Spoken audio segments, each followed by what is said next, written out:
Hey, it's Dr. Joe. In today's video, I'm going to go over some helpful information on how to help improve your posture. Before I do, if you haven't done so already, visit my website, okramedhealth.com. We have a full line, fascia release products. Everything is in stock, ready to ship out. Also, trying to get to 100,000 subscribers by the end of the year. So I'd really appreciate it. Just take a second. Subscribe to my channel, Okra Health on YouTube. Click that little bell notification. Notifies you every time I upload a new video. And at the end of today's video, if you find the information helpful, I'd appreciate a thumbs up. So poor posture can be a big problem for a lot of people, especially for older adults. And that's why it's important to start working on techniques to help improve your posture as soon as possible. And that's what I want to go over with everyone today. We're going to focus on some simple techniques that you can do if you want every day, every other day. But it's just techniques that you can do to help either maintain good posture or improve your current posture. And I can tell you from working with patients for over 33 years, you can always make improvements in your posture if you dedicate yourself to trying to do that, okay? So I'm going to focus on two key areas today of posture. One, we're going to focus on how to improve head position. Big part of poor posture is head going forward. And the other thing we're going to focus on today is shoulder position. Poor posture, a lot of times those shoulders are really hunched and rolled forward. So I'm going to go over both of those things, techniques you can do for both areas, the position of the head, position of the shoulders. So let's get right to it. Okay, so I'm going to go over first what we can do to help our position of our head. A lot of people have the head is forward on a lot of people. It's from too much desk work, looking at our phone, driving, a lot of times just stress. It tends to create that forward position of the head, okay? That can cause neck pain. That can also cause pain into the back. It can cause a lot of different problems. And so we really want to address this issue. Now, there's two issues that we have to address if your head is currently in a poor posture position of being forward. One, the muscles in the front of the neck are oftentimes very tight. That keeps the head forward like this. It tends to, the tightness here brings the head forward and keeps it forward. The second issue is the muscles back here are often weak. So we have weak muscles back here, tight muscles here. We have to address both, because if you only do one, for example, if all I did was exercise the muscles on the back of my neck, I'm never going to be able to fully bring my head back into position correctly, because these muscles won't allow it to go back. So we have to address both issues. So first, let's go over a couple techniques for the muscles in the front. We're going to focus on two muscles, one on each side, known as the sternocleidomastoid muscle, that we're going to simply call the SCM muscle. It's a long muscle on each side. It runs from the mastoid process right behind the ear. It's part of the occiput, and it runs all the way down, and it attaches in the area of the sternum right here, okay? So if you turn your head, you can see this long muscle that goes from behind the ear all the way down to where my sternum is. You got one on each side. We can massage that muscle. It's actually easy to find. If you turn it, it pops out. So once you turn your head, if I want to massage this muscle, take your thumb and your index finger and your middle finger, and you're going to do this type of motion. It's a motion that we call in the Boston area, can I have a little cash? Right? So it's this motion right like that, okay? So you're going to turn your head, find that muscle, start down low, and do that little rubbing technique across the muscle. So find the muscle, bring it back to relax it. Now you have it between those fingers, and do that little motion and just work it all the way up. So just do it for a few seconds, and then after you do it for a few seconds, go up a little higher and continue to do it all the way up until you get all the way to the behind the ear. If at any point you feel like you lose the muscle, just simply turn your head, you'll find it again, okay? So spend about 60 seconds working up here, then turn and do that little self-massage technique on the other side for about 60 seconds. Like I said, just take your time. It feels really good. It's very relaxing. Okay. Got some blood flow in there. We've done a little self-massage. Now let's do a nice stretch for that muscle. And the way we're going to stretch it is, once again, find the muscle. Turn the head. You find the muscle. Now take your two fingers and kind of put the muscle right between the two fingers, and then just kind of clamp the fingers down near your collarbone here, right? So that you have the muscle between the two fingers, and now I'm just kind of clamping my fingers down on the top of my sternum, kind of on the top of my collarbone here. So I have the muscle trapped. From this position, I'm just going to tilt my head away, nice and easy, just feel a nice light stretch. And once you've done that, now I'm going to look up. Go nice and easy if you've never done this before. It's a really, really great stretch, but you don't want to force it. You don't want to go too hard the first time you do it. So here, turn your head the opposite way and look up. So I'm doing my right SCM, and just hold it for about 30 seconds. And you do that 3 times, and then just repeat. Turn your head, find the muscle, take those fingers, clamp the muscle down, tilt away, and then look up. Hold for 30 seconds. Excellent, excellent way to loosen up those muscles that get so tight when we're at our desk. You can do that self-massage, and you can do the stretch 3 or 4 times during the day. Just push away from your desk, or you can just do it once a day. It's up to you, but I mean that technique is very, very helpful, loosening up the front muscles of the front. Back of the neck area here, we want to strengthen those muscles a little bit, and a great exercise to do is a very simple exercise called a chin tuck. Head is forward, so jut your head forward, pull it back like that. Nice and easy. Jut it forward, pull it back.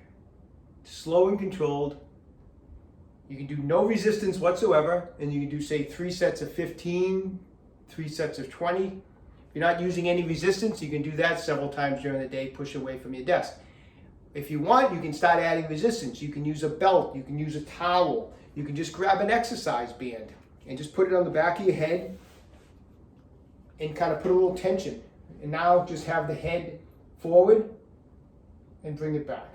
Forward and bring it back. Just like that. So it's just forward and you bring it back. I'll show you one more angle.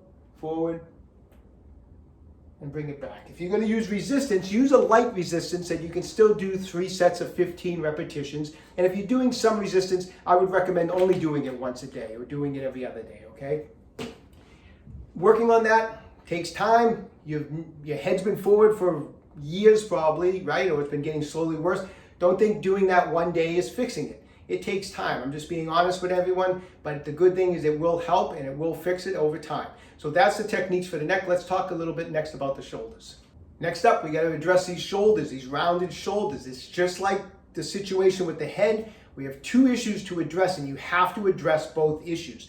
Tightness in a key muscle in the front that tightens and draws the shoulders and glues them in position, gets the shoulders stuck this way. Weakness in some of the muscles in the back that allow the shoulders. That allow the shoulders to come forward. If you don't address both, you can strengthen the muscles back here as much as you want. You're never going to fully get those shoulders back because the tight muscles in the front will not allow you to. So you need to do these simple techniques.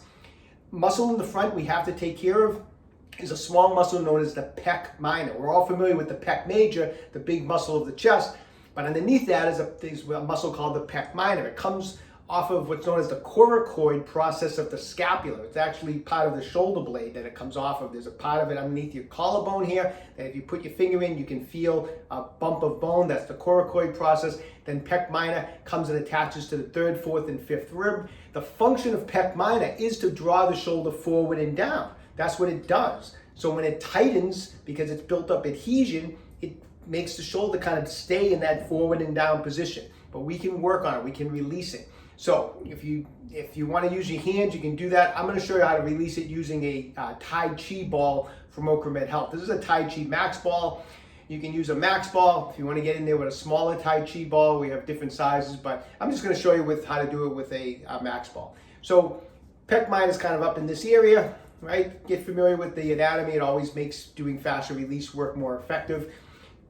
But we're up in this area. So I'm going to take the Tai Chi ball. I'm going to push into the pec minor area. I'm going to push in and just kind of draw the ball kind of downwards just like that. So I'm kind of trapping the tissue. So the pec minor is trapped right now. Now I'm going to shrug my shoulder up and roll it back as far as I can. So we're getting a release. Up, roll it back. Just like that. 10 to 12 times is good. Just like that. If you want to move the ball around a little bit, say you feel a little knot in a little spot there, you can move the ball around a little. Up and back. You don't have to leave it in the same spot, but this is the general area we want to be in, right through here where pec minor comes off that coracoid process into the 3rd, 4th, and 5th rib. You might need to push a little hard because you're going to get through, especially if you're a weightlifter, you're going to get through the pec major, which could be a little thick. So you're gonna push in there a little bit and then trap the tissue by pulling down. Don't let the ball move. The spiky parts of these balls, the importance of the spiky ball is it gets into the tissue. A lacrosse ball or a tennis ball can't do that. So we need to get into that tissue, and that's why spiky massage balls are awesome. So that's how we're gonna do what we call a release on the pec minor. We're gonna be rolling it up and back. Do both sides, of course. Now, we need to strengthen. We're a couple key muscles back there that we want to strengthen are called the rhomboids. We have the rhomboid minor and the rhomboid major. They run from the spine and they run out to the shoulder blades. So obviously strengthening them pulls those shoulder blades back. You can do this simply by sitting at your desk and just sitting there and squeezing those shoulder blades back. 3 sets of 15, pull back, just hold it for a couple seconds and relax. Pull back, hold it for a couple seconds and relax. You can do that 3 or 4 times during the day. It only takes a minute or so, but doing that is just going to activate those muscles. It's going to get blood flowing through those muscles. It's going to strengthen those muscles. You can obviously add resistance also if you want to. How do you add resistance? You can just take an exercise band, put it around the doorknob, or like our exercise bands that we have at OkraMed Health, there's a little thing that goes, you can close the door on it. There's a little knob that you can close the door on it. So now you can put it, lock it into the door, take the resistance band. I'm gonna show you the best technique way to do this is have the hands out in front, and I want you to think of 2 motions on this, okay? Hands are out in front. I want you not to bend your elbows at first, just pull the shoulder blades back. Squeeze those shoulder blades. When you can't squeeze them anymore, now pull the elbows back and squeeze them even more. Nice light resistance. We're not trying to, become bodybuilders here. We're just trying to strengthen muscle groups. So we want light resistance, just like that. So have some resistance where you can do 3 sets of 15 repetitions. And that will strengthen those rhomboid muscles and some of the muscles back there to pull those shoulder blades back, loosen the pec minor, strengthen back there. That'll keep your shoulders in position. All right, I hope you found those simple posture techniques helpful. Get working on them. I really encourage everyone to work on their posture. I don't care whether you're 20 years old, 40 years old, or 60 years old. It's important to do those techniques, especially if you're not someone who's a gym person, or you don't really like working out that much. Maybe you like to go walking and you like to do some cardio, but you really, over the years, you're not doing anything for your upper body. You want to do those simple techniques because you can walk all you want, and that's great exercise for you, and I applaud you for getting out there and exercising. I really do. But we have to take care of certain things, and posture is one of those things that we really want to keep an eye on as we get older. So doing these techniques, simple exercises, you're not going to be sweating doing it. It's simple exercises to do. You can do them right at work. You can do them at home. Please, everybody, get working on your posture. Remember, stay young and train hard, okay? As I mentioned, if you haven't done so, visit my website, okramedhealth.com. We have resistance bands. We have Tai Chi balls to do soft tissue work. When you have a chance to check out the website, if you haven't subscribed to the channel, OkraMed Health, really appreciate it if you take a second, subscribe to my channel. Questions about exercise or injuries, just leave me a comment in the comment section down below. I do everything I can to get back to everyone who writes in. And don't forget, OkraMed Health is here to keep you fit forever.